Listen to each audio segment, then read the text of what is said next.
बिस्मिल्लाहिर्रहमानिर्रहीम। Dear students, अस्सलाम वालेकुम। आज के हम अपने लेक्चर में मैथमेटिक्स 10th क्लास के फर्स्ट चैप्टर क्वाड्रेटिक इक्वेशंस की एक्सरसाइज नंबर 1.1 का क्वेश्चन नंबर 2 और उसके पार्ट्स जो हैं उनको हम डिस्कस करेंगे। क्वेश्चन नंबर 2 में हमसे कहा गया है सॉल्व बाय फैक्टराइजेशन। इन क्वेश्चंस को हमने फैक्टराइजेशन मेथड से सॉल्व करना है।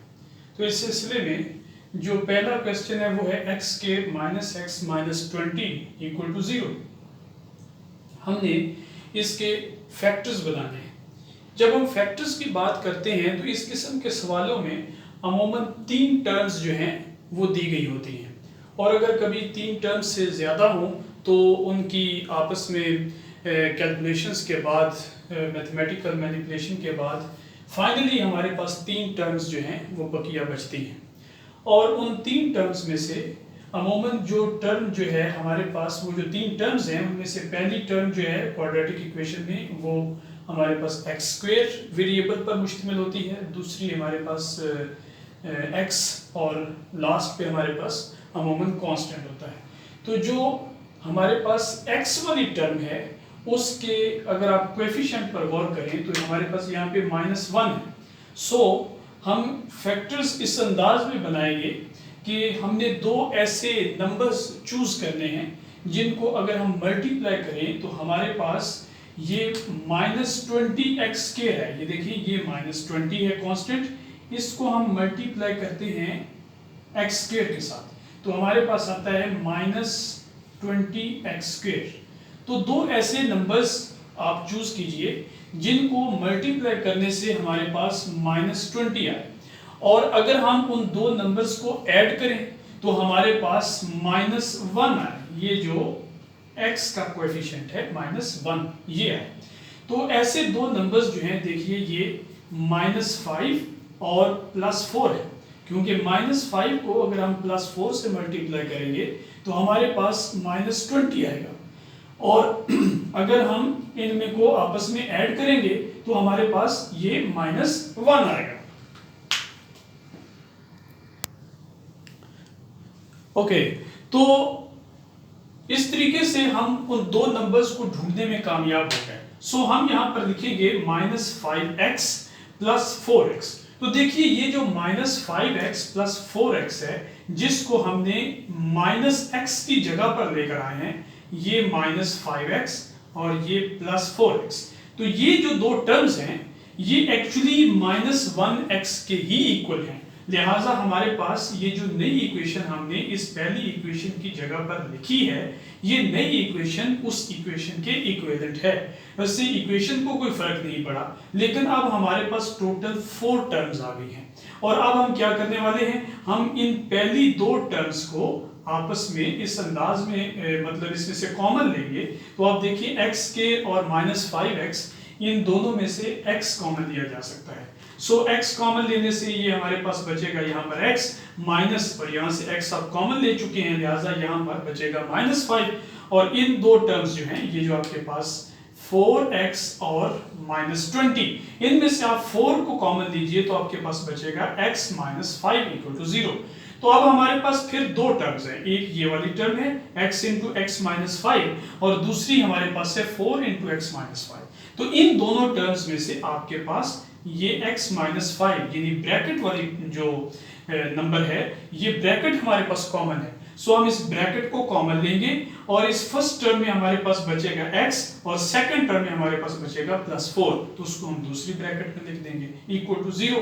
अब फाइनली हमारे पास ये 2 ब्रैकेट्स आपस में मल्टीप्लाई होने के बाद = 0 आ रहे हैं। तो हम जानते हैं कि अगर 2 नंबर्स आपस में मल्टीप्लाई हों और हमें 0 मिल रहा हो, तो या तो वो दोनों नंबर्स ही 0 हैं, क्योंकि 0 × 0 = 0, या फिर एटलीस्ट उन दोनों में से एक तो लाजमी 0 है, इसके बगैर तो 0 नहीं आ सकता। अगर 2 नंबर नॉन 0 हो तो उनका प्रोडक्ट जो है वो हमेशा नॉन 0 होता है। सो इसलिए x - 5 या तो 0 है या फिर x + 4 0 है, इसलिए हम यहाँ पे और का वर्ड यूज करते हैं। सो x - 5 = 0 या फिर x + 4 = 0।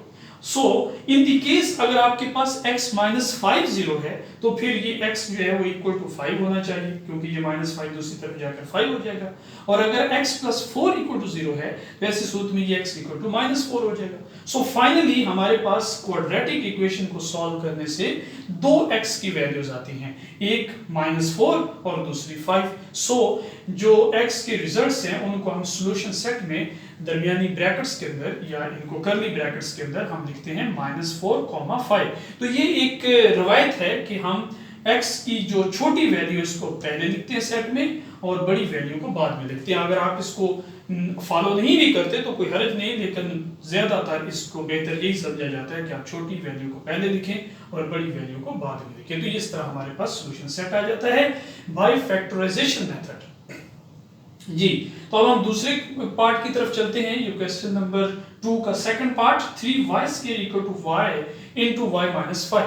तो ये स्टैंडर्ड क्वाड्रेटिक इक्वेशन की फॉर्म में नहीं है। सो हम क्या करेंगे, पहले इसको स्टैंडर्ड क्वाड्रेटिक इक्वेशन फॉर्म में ले जाएंगे। सो 3y² और ये y ब्रैकेट से मल्टीप्लाई होगा तो y into y² minus 5 into y minus 5y। ये जो y² है आपका, इसको और ये जो माइनस 5y इनको मैं लेफ्ट साइड पे लेकर जा रहा हूं। सो जब मैं इनको लेफ्ट साइड पे लेके जाऊंगा तो इनकी जो अलामात हैं वो चेंज हो जाएंगी। सो y² जो है वो माइनस हो जाएगा और माइनस 5y जो है दूसरी तरफ जाकर प्लस 5y हो जाएगा। तो अब हमारे पास फिर ये तीन टर्म्स आ गई और इन तीन टर्म्स में से ये जो दो टर्म्स हैं ये दोनों जो हैं ये सेम है, क्योंकि इसमें भी y² है और इसमें भी y² है। सो ये आपस में प्लस माइनस हो सकती हैं। इन दोनों को हम ऐड करेंगे। सो 3y² माइनस 5² y² ये एडिशन के बाद हमारे पास क्या आ जाता है 2y² plus 5y equal to 0। अब इन दो टर्म्स में से y जो है वो कॉमन लिया जा सकता है। सो यहां से y कॉमन लिया तो ये 2y प्लस 5 इक्वल टू 0।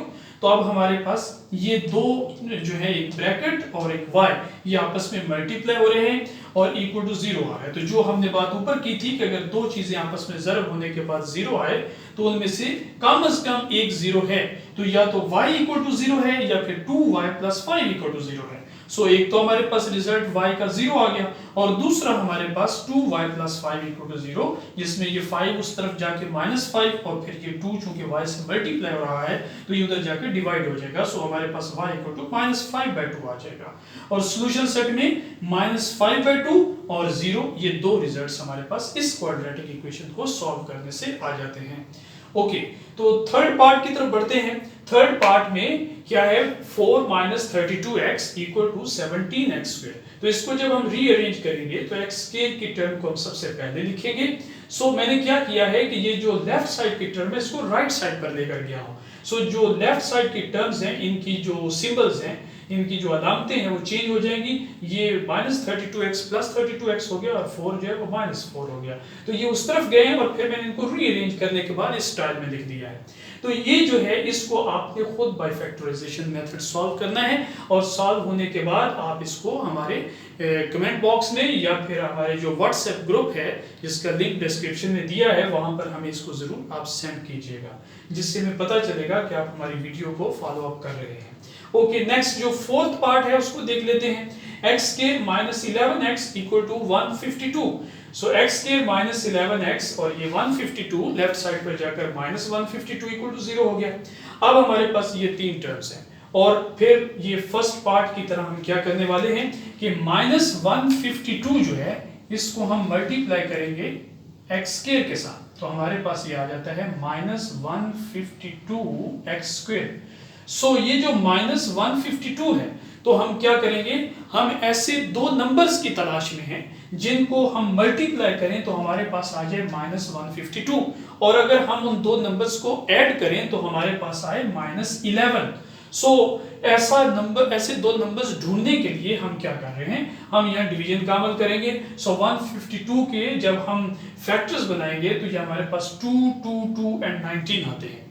सो थोड़ी सी यहाँ प्रैक्टिस की जरूरत होती है फैक्टर बनाने में। तो थोड़ी जब आप प्रैक्टिस करेंगे आप परेशान ना हो कि इतनी जल्दी, थोड़ा मुश्किल फील होता है नए स्टूडेंट्स को, लेकिन जब आप बार बार इनको करते हैं तो आपकी कॉमन सेंस आपकी काफ़ी हेल्प करती है। सो 19 और इन 3 टाइम्स जो 2 है इनको मल्टीप्लाई करें तो 8 आता है। तो इट इज गुड कि आप अगर आप इन तीनों नंबर्स को मल्टीप्लाई करने के बाद 8 पे पहुंचे और ये 19, तो इन दोनों को 8 मल्टीप्लाई 19 से फाइनली आपके पास ये तो कंफर्म है कि 152 ही आना है। लेकिन अगर आप -152 चाहते हैं तो इट मींस कि आप या तो 19 को नेगेटिव कंसीडर कीजिए और 8 को पॉजिटिव कंसीडर कीजिए, या इन द रिवर्स आप 8 को नेगेटिव कंसीडर कर लीजिए और 19 को पॉजिटिव कंसीडर कर लीजिए। दोनों सूरतों में हमारे पास -152 तो आ ही जाएगा, लेकिन हमारा दूसरी जो यहाँ पर शर्त है कि ये -11 आना चाहिए आफ्टर द एडिशन। सो अगर आप चाहते हैं कि जमा करते वक्त आपके पास माइनस आए तो ये लाजमी बात है कि फिर हमारे पास बड़ा नंबर जो है वो नेगेटिव होना चाहिए, क्योंकि यहाँ पे 19 बड़ा नंबर है और 8 जो है ये जो 2 मल्टीप्लाइड बाय 2 मल्टीप्लाइड बाय 2 ये जो हमारे पास 8 है तो ये छोटा नंबर है। सो अगर आप 19 और 8 को ऐड करना चाहते हैं और आप चाहते हैं कि आपके पास -11 आए तो लाजमी है कि आप फिर इस 19 के साथ जो है नेगेटिव लगाएं। So -19 plus 8 must be equal to -11। So इसीलिए मैंने क्या किया है -19x और +8x के जो नंबर्स हैं इनको चुना है। तो इन दोनों को चुनने से हमारे पास ये -11x भी आ जाता है और इन दोनों को मल्टीप्लाई करने से हमारे पास -152x भी आ जाता है।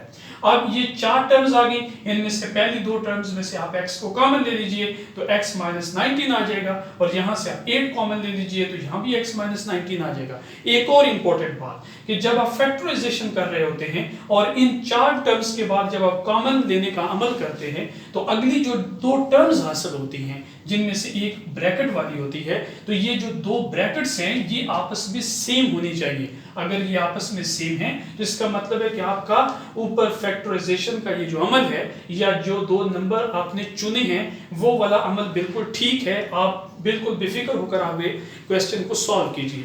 लेकिन अगर इन दोनों ब्रैकेट्स में कोई फर्क आ रहा है, अलामत का फर्क आ रहा है या नंबर का फर्क आ रहा है, तो ऐसी सूरत में आपने यहाँ पर जो 2 नंबर्स चुने हैं उनमें कोई गलती कर दी है, लिहाजा आप वापस जाइए और उसको दुरुस्त कीजिए। ओके, सो ये दोनों ब्रैकेट्स चूंकि सेम हैं इसलिए इनमें कॉमन लेंगे दोनों टर्म्स में से और हमारे पास बचेगा x + 8। तो ये 2 ब्रैकेट्स मल्टीप्लाई होने के बाद 0 आ रही हैं, लिहाजा या तो x -19 = 0 है या फिर x + 8 = 0 है। सो अगर ये x -19 = 0 है तो this is x = 19 and here we get x = -8। so final result is -8, 19। ये हमारे पास सॉल्यूशन सेट आ जाता है। सो नेक्स्ट हम चलते हैं अपने 5th पार्ट की तरफ। ओके, तो नेक्स्ट हमारे पास जो 5th पार्ट है वो है x + 1 / x + x / x + 1 = 25 / 12। तो यहाँ हम क्या करेंगे कि इन ये जो बटे हैं इनको हम खत्म करेंगे, इन रेशियोज को खत्म करेंगे। तो हमारे के लिए इसका तरीकाकार क्या है कि आप जो बटे के नीचे चीजें आ रही हैं उन सबको प्रोडक्ट फॉर्म में इकट्ठा कर लीजिए। सो x × x + 1 × 12, तो ये बन गया हमारे पास 12x × x + 1। तो मैं हर टर्म को इस प्रोडक्ट से मल्टीप्लाई करने जा रहा हूं, तो इसका नतीजा क्या होगा कि ये बटे सारे खत्म हो जाएंगे। तो देखिए जब 12x × x + 1 से मैंने यहाँ पे भी इस पहले जो टर्म है इसको मल्टीप्लाई किया है, सेकंड टर्म को भी इससे मल्टीप्लाई किया है और बराबर की दूसरी तरफ जो टर्म है उससे भी मैंने इसको मल्टीप्लाई कर दिया है।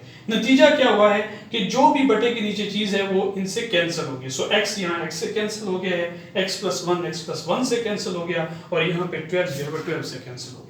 तो हमारे पास क्या बचा, यहाँ 12 × x + 1 × x + 1, तो ये दोनों सेम है तो लिहाजा ये x + 1 का स्क्वायर हो गया। यहाँ पर प्लस 12x × x, तो ये 12x स्क्वायर हो गया और इक्वल टू यहाँ पर 12 कैंसिल हो चुका है। सो 25 × x is 25x × x + 1।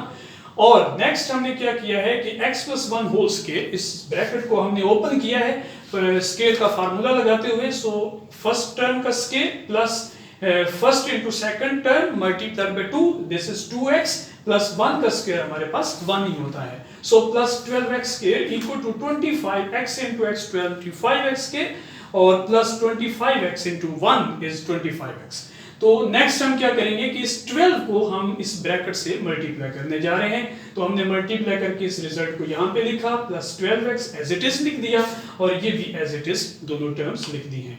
उसके बाद क्या किया है कि जो सेम टर्म्स हैं, ये देखें 12x स्क्वायर और ये 12x स्क्वायर, तो ये हो गया टोटल जमा होने के बाद 24x square plus 24x plus 12, और ये दोनों terms same as it is लिख दी हैं। और उसके बाद मैंने इनको रीअरेंज किया है, सारी टर्म्स को मैंने क्या किया, ये जो तीनों टर्म्स हैं उनको राइट साइड पर ले गया हूँ। सो राइट साइड वाली टर्म्स को पहले एज इट इज लिखा है और ये लेफ्ट साइड वाली टर्म्स को अलामतें बदल के लिख दिया है। So -24x square -24x -12 equal to 0। तो यहाँ पर 25x स्क्वायर और ये -24x स्क्वायर, ये दोनों सेम टर्म्स हैं, ऐड होने के बाद हमारे पास 1x स्क्वायर बचेगा। 25x -24x ये दोनों टर्म्स सेम हैं, तो लिहाजा ये हमारे पास 1x आ गया और -12 इक्वल टू 0। तो फाइनली हमारे पास ये पहले क्वेश्चन की तरह या फिर हमारे पास फोर्थ पार्ट की तरह ये हमारे पास इक्वेशन रह गई है। तो अब हमारे पास फिर वो तीन टर्म्स हैं और इन तीन टर्म्स में से हम क्या करेंगे, ये जो -12x है इसको हम मल्टीप्लाई करेंगे x स्क्वायर से। तो साइड पे ये इस यहाँ बाकायदा मल्टीप्लाई करके लिखना नहीं है बल्कि रफ अमल में आप करेंगे। सो -12x स्क्वायर, तो आपने अब फिर दो नंबर्स ऐसे ढूंढने हैं कि जिनको आप जब मल्टीप्लाई करें तो आपके पास ये -12 आए और जब आप उनको ऐड करें तो हमारे पास ये 1 आए। ये देखिए यहाँ पे +1 यानी x का जो कोएफिशिएंट है वो आए। सो उसके लिए जो दो नंबर्स हैं वो हमारे पास है 4x और -3x। सो 4x -3x को अगर हम ऐड करें तो ये 1x आता है और अगर इन दोनों को हम मल्टीप्लाई करें तो हमारे पास ये -12x स्क्वायर ही आता है। सो x को आप यहाँ से कॉमन लीजिए तो यहाँ x + 4 बचेगा और यहाँ से -3 कॉमन लीजिए तो ये x + 4 बचेगा। तो देखिए दोनों ब्रैकेट्स के अंदर जो चीज़ें हैं वो सेम है, लिहाजा कैलकुलेशन बिल्कुल ठीक है। और नेक्स्ट आप x + 4 को कॉमन ले लीजिए तो x - 3 = 0 बचेगा। तो ये दोनों में से कोई एक तो 0 है, तभी तो प्रोडक्ट इक्वल टू 0 है। सो x + 4 = 0 या फिर x - 3 = 0। सो x = -4 या फिर x = 3। तो इसको हमने सॉल्यूशन सेट में ब्रैकेट में सेट की शक्ल में लिख दिया है -4, 3, ये हमारे पास रिजल्ट है। फाइनल इस क्वेश्चन का जो आखिरी पार्ट है वो यहाँ लिखा है, जिसको आप खुद सॉल्व करेंगे और फिर हमें इसकी जो है फीडबैक के तौर पर हमें इसको भेजिएगा। अगर आपको इन दोनों क्वेश्चंस में एक ये 6th पार्ट और एक ये 3rd पार्ट, इनमें से अगर कोई इशू आता है तो आप ज़रूर हमें बताइए, हम इंशाल्लाह आपकी ज़रूर उसमें हेल्प करेंगे। Thank you so much.